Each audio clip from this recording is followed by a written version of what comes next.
नमस्कार. संकल्प करिअर अकॅडमीच्या नोट्सवर आधारित आजच्या आपल्या या सविस्तर चर्चेत स्वागत आहे. नमस्कार. आज आपण महाराष्ट्राच्या विकासाच्या असं म्हणूया की धमन्यांचा आढावा घेणार आहोत. म्हणजे इथली वाहतूक आणि दळणवळण व्यवस्था. अगदी. विचार करा, एकीकडे 1853 साली देशाची पहिली रेल्वे मुंबई ते ठाणे धावली आणि आज आपण 701 किलोमीटरच्या समृद्धी महामार्गावरून सुसाट जातो. हो, हा जो प्रवास आहे ना तोच खूप थक्क करणारा आहे. तर हा प्रवास कसा घडला याचेच महत्त्वाचे टप्पे आपण आज जाणून घेऊया. नक्कीच. आणि कोणत्याही राज्याच्या प्रगतीचं खरं इंजिन ही तिथली वाहतूक व्यवस्थाच असते. या नोट्स आपल्याला फक्त आकडेवारी नाही देत. बरोबर. तर प्रत्येक गोष्टीमागचा विचार काय होता, त्याचा परिणाम काय झाला हे समजून घ्यायला मदत करतात. चला तर मग सुरुवात रस्त्यांपासून करूया, कारण तेच महाराष्ट्राच्या कानाकोपऱ्यात पोचले आहेत. हो. इतिहासात डोकावलं तर मला वाटतं याची पायाभरणी 1927 मध्ये झाली. बॅरिस्टर मुकुंद रामराव जयकर यांच्या अध्यक्षतेखाली एक समिती स्थापन झाली होती. अगदी बरोबर. आणि याच समितीने एक खूप दूरगामी शिफारस केली. कोणती? त्यातूनच 1929 मध्ये केंद्रीय रस्ता निधी म्हणजे सेंट्रल रोड फंड अस्तित्वात आला. हा एक क्रांतिकारक निर्णय होता. अच्छा. म्हणजे रस्त्यांसाठी एक वेगळा निधी तयार झाला. हो, पहिल्यांदाच. नाहीतर आधी कसं निधीअभावी अनेक योजना रखडायच्या. या निर्णयामुळे कामाला एक दिशा मिळाली. आणि मग याच नियोजनातून आली नागपूर योजना, जी 1943 ते 1963 म्हणजे 20 वर्षांसाठी होती. हो, ही पहिलीच 20 वर्षीय रस्ते विकास योजना होती.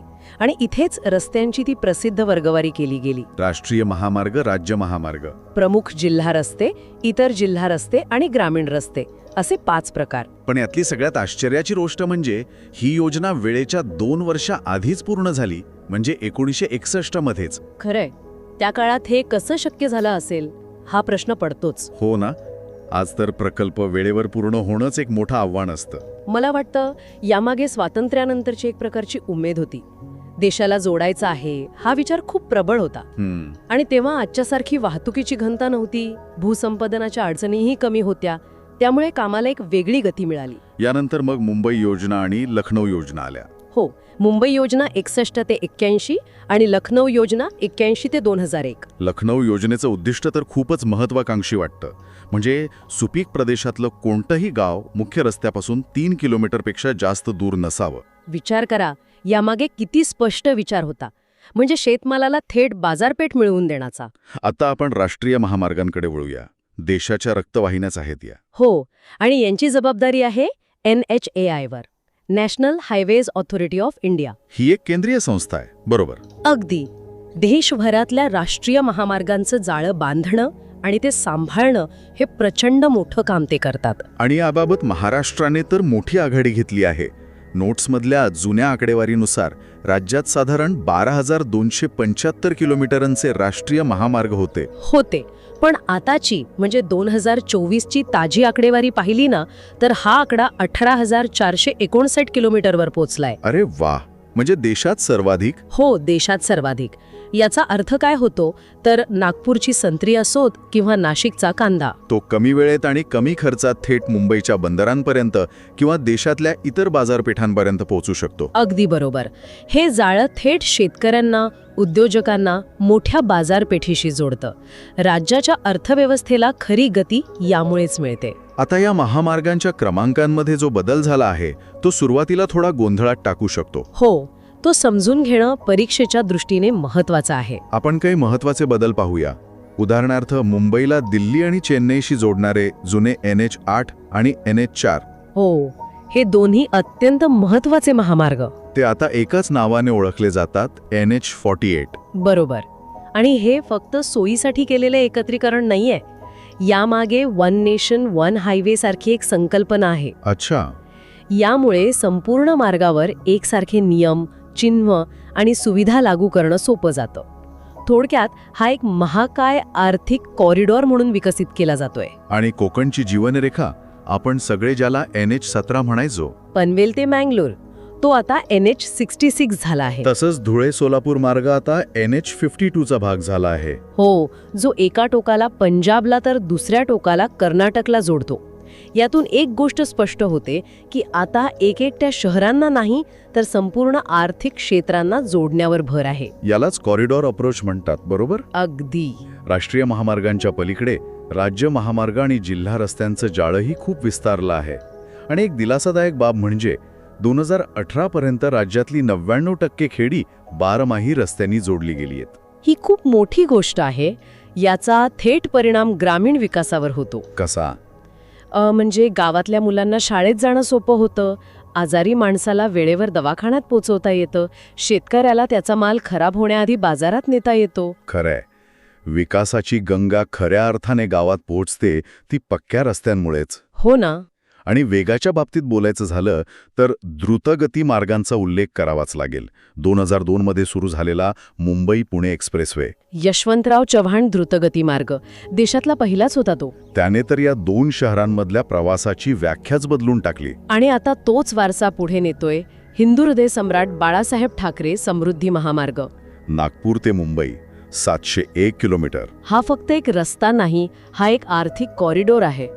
तो 10 जिल्ह्यांमधून जातो, पण त्याच्या आजूबाजूला नवीन उद्योग, कृषी प्रक्रिया केंद्र, स्मार्ट सिटीज ही एक महाकाय योजना आहे. म्हणजे हा महाराष्ट्रासाठी एक गेम चेंजर ठरू शकतो. नक्कीच. या सगळ्या कामामागे MSRDC साठी महामंडळ आहेत आणि आपली सर्वांची लाडकी ST, MSRTC. STचा विषय निघाला की मला आजही आठवतं, लहानपणी गावाला जाताना लालपरीच्या खिडकीतून येणारा तो वाऱ्याचा झोत. हो. ST ही फक्त एक वाहतूक सेवा नाही, ती महाराष्ट्राची एक प्रकारे सांस्कृतिक ओळख आहे. बरोबर. 1 एप्रिल 1948 अहमदनगर ते पुणे तिची पहिली बस. आजही अनेकांच्या आठवणीत आहे. तर हे झालं रस्त्यांचं जाळं.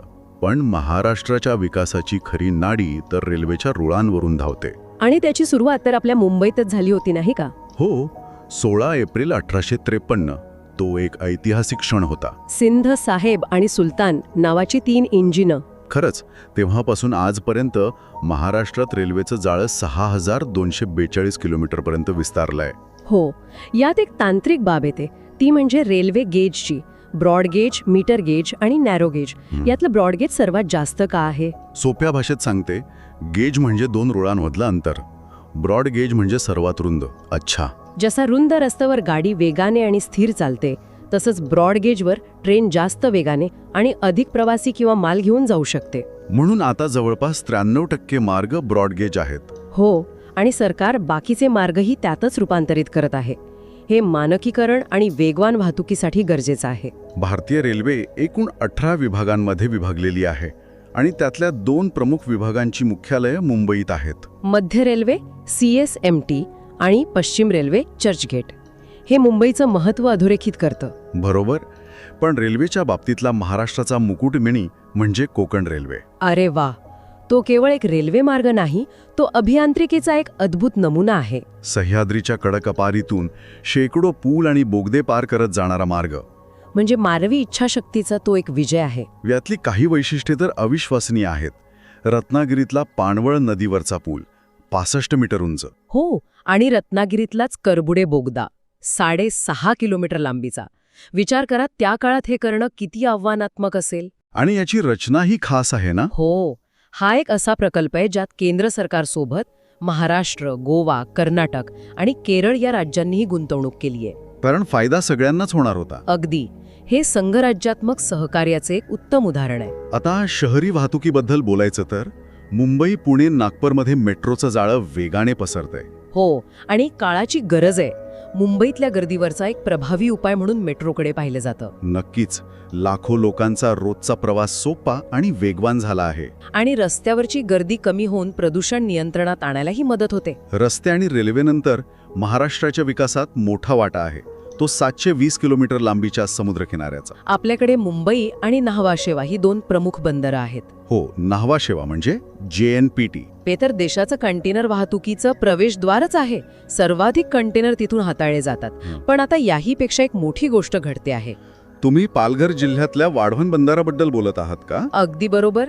केंद्र सरकारने वाढवण येथे देशातील 13व्या प्रमुख बंदराला मंजुरी दिली आहे. आणि हे भविष्यातलं चित्र पूर्णपणे बदलू शकतं असं म्हणतात. हो. कारण वाढवण हे एक नैसर्गिक डीप ड्राफ्ट बंदर ठरू शकतं. म्हणजे तिथे जगातली मोठ्यात मोठी जहालं थांबू शकतील. अगदी. जी सध्या JNPT किंवा मुंबईत येऊ शकत नाहीत. यामुळे JNPT वरचा भार कमी होईल आणि महाराष्ट्र जागतिक व्यापाराचं आणखी मोठं केंद्र बनेल. आणि हवाई वाहतुकीचं काय? राज्यात मुंबई आणि नागपूर ही 2 आंतरराष्ट्रीय विमानतळ आहेत. हो, पण इथे एक गोष्ट लक्षात घेण्यासारखी आहे. मुंबई विमानतळ देशातल्या सर्वात व्यस्त विमानतळांपैकी एक आहे. तर पुण्यातील लोहगाव विमानतळ हे लष्करी हवाई तळाचा भाग आहे. त्यामुळे त्याच्या विस्तारावर काही मर्यादा येतात. म्हणूनच नवीन विमानतळांची गरज नेहमी चर्चेत असते. बरोबर.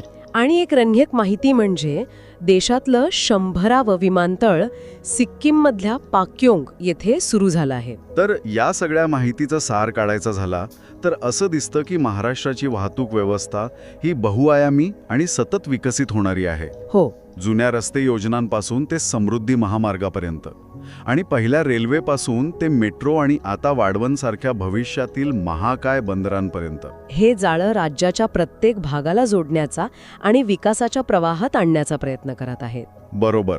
हे केवळ रस्ते, रेल्वेमार्ग किंवा बंदरं नाहीत, तर या राज्याच्या विकासाच्या वाहिन्या आहेत.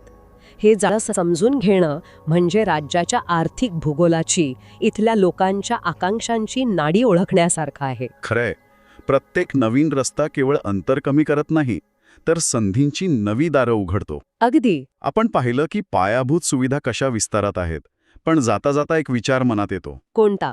हा जो विकासाचा वेग आहे आणि पर्यावरणाचा समतोल आहे, विशेषतः पश्चिम घाटासारख्या संवेदनशील भागांमध्ये यांचा ताळमेळ भविष्यात कसा साधला जाईल, हा एक महत्त्वाचा आणि खरंच विचार करण्यासारखा प्रश्न आहे, नाही का? नक्कीच.